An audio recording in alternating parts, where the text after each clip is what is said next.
இன்னைக்கு சாராஸ் குக்கிங்கில் தேங்காய் பால் முறுக்கு செய்யலாம் வாங்க.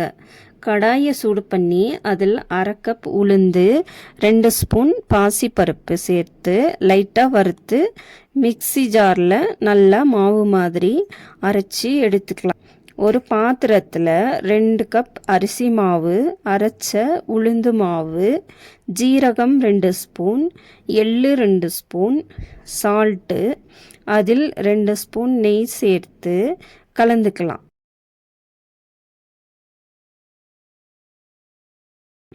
அதில் தேங்காய் பால் சேர்த்து பிசைஞ்சு எடுத்துக்கலாம்.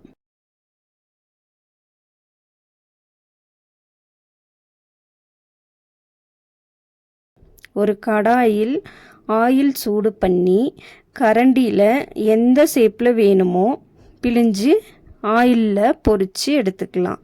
ட்ரை பண்ணி பாருங்கள். மறக்காமல் சாராஸ் குக்கிங்கை ஃபாலோ பண்ணுங்கள்.